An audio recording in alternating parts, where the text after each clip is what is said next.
All right, Mason, finally we're going to get into some actual sanctioned combat. A real match with real rules and an officiant to guide the direction of the fighting, so to speak. You were not kidding. You were not kidding about all this being combustible. Because let's just say, it's all exploded here tonight. That's right. Now we got a nice collar and elbow tie. Now the low life with the side headlock. Oh, taking the knee out of Magnus Knox when he went for a shoulder block. Went for a nice Oklahoma roll. Did James Ross. You gonna roll him up again, Mason. Moving quick in there, buddy. Yeah. Swing and a miss by Magnus. Oh, we're gonna go for a backslide. And he got it. 1, 2. Oh, almost took him. Oh! Hey, nothing fancy schmancy or catch as catch can about that right hook. No, absolutely not.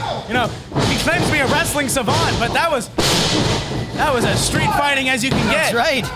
The good old-fashioned knuckle sandwich. And I'll tell you this, did you watch any of that exhibition of wrestling holds that Mason Lawrence and Braden Elliott put on last week? Well, personally, I did not do those holds on Braden Elliott. That was Magnus Knox. Oh, I'm sorry. That's what I meant. I just got confused. I mean, I know it's... That's right. You're gonna fight. I am not on this... Magnus Knox is not on the same level as me. Let's just say... Well, that may be true. I'm not sure if he's above you or below you with that indication. And now he bounces the head off Magnus Knox. You are having a lot of trouble. I'm concussed from that big sharp blow to the head. And now up to the middle buckle goes the low-life James Ross, but he's going to get caught. Oh! The back of his head snapping right off that top turnbuckle. The low-life's in some trouble, and a nice snap suplex. Well, Magnus Knox talks a lot of game, but ultimately, he's a lot of brawn. Not a lot of brains. And I think James Ross also suffers from the same problem. He thinks Malachi Gage, isn't gonna want that title back. Like he isn't gonna want to try and fight for that title back. How long can he keep running away with that title before Malachi Gage gets deadly with that mallet or any other option he has? Well, you got a point there. We've seen very few men the sadistic nature of Malachi Gage, and he's been on edge lately, but now look at this side headlock. It looks like it. James Ross really fighting off the pin there, keeping his shoulders from going flush against the mat. Excellent work there. Magnus Knox showing off some expertise for Braden Elliott to watch and maybe study, maybe put down in a notebook. Yeah, I tell you what, Braden Elliott might have his hands full with this fella. Yeah. He's a skilled AAU wrestler, a stud as they call him in the wrestling community. Do they? Yeah, and in other communities. And now a kick out by James Ross. It's funny because Sweet Baby Trey's been calling him Jim Ross. How about that? Yeah. Shortening his name. By God. Yeah. That is. They're already on a friendly basis. That's right. They have nicknames for each other. Sassafras. Something like that. That's my favorite Jim Ross quip. Is that a figure 4 leg lock around the head of the low-life James Ross right now? Magnus Knox really showing some wrestling prowess in there. Yeah. I'd like to see Braden Elliott try and do that. What'd you think of the singlet that Magnus had on last week? That was pretty cool.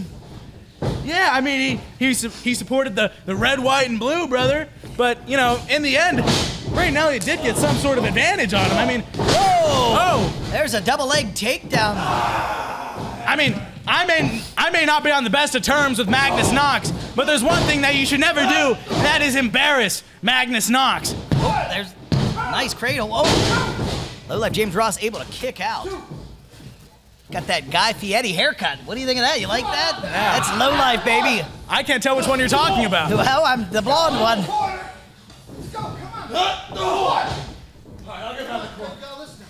The other one's hair looks kind of like a quadamundi. You know what that is? I do not. That is a South American mammal. Lives in the woods, the rainforests and such. Well, what a pin! That was a very loosey-goosey pin cover. Well, Magnus Knox, he is fired up. He's experiencing a lot of emotion after what happened with him and Braden Elliott. Ooh, yeah, he's got a lot of fire in him. But I tell you, you can't shortchange those pinfall covers when you're dealing with the low-life James Ross. That could come back to bite him because this kid gets a window of opportunity. Oh! Turned him inside out. Ooh, and he's able to kick out. Low life James Ross being sent rear end over tin cups. Did you ever hear that expression before? I have not. I'm hearing a lot of new things from you tonight, DC. I think it is the concussion talking after your little scuffle with the big star. Yeah. Well, listen, I'm going to introduce you to a lot of colloquialisms here today. Heine over tin cups. Oh, look at that bridge. Whoa. Nice. Oh, and a very little neck breaker. A little short neck breaker. Like that guy who says the plane to plane. He was a little short guy. A little short neck breaker. Sometimes I don't know how to respond to you, DC. I don't know if that insults you or that compliments you, but You ever see Fantasy Island? I would have to say I have not seen Fantasy Island. There's a little Hispanic actor named Hervé Villachez, and that's what he would say, the plane, the plane. And now Magnus Knox raining down upon James Ross. His forearm shot, he's gonna take his face across the ropes. And that is the aggressive nature of one Magnus Knox. And you hear the woes of agony coming out of James Ross as the flesh gets peeled away from his cheek and eye. Into the far buckle, throws a leg up. You know, both Magnus Knox and James Ross have a bit of history with one Sweet Baby Trey. I mean, Magnus Knox, he was with me and Sweet Baby Trey. We ran roughshod over this company. But now all of a sudden Magnus Knox thinks he's above me, thinks he's better than me. He won't even talk to me anymore, DC. Magnus Knox was with you with Sweet Baby Trey and got roughshod? That's crazy. I'll tell you what, did you see that missile drop kick? Oh, what a forearm shot by the low-life James Ross. And this is what I'm talking about, Mason. You can't give this kid a window of opportunity. Sends him into the ropes, and a reversal by Magnus Knox. Yeah, DC, you know a lot about windows. Oh, neck breaker. Uh-oh. The real deal Magnus Knox able to kick out from that. James Ross showed a nice flurry of offense there. James Ross needs to realize that you can't keep a wrestler down Whoa. on his shoulders. Look at that. 1 and 2. He's got the tights. He got a handful of those tights. I don't think the referee saw it. He's just a cheater. Oh, my God. Unhinged his friggin' jaw, Mason. Straighten out his curls for sure. Came a little relaxer, huh? Whoa, whoa, whoa, Oh, no. Oh, Oh, no. that's what happens, James. Whoa.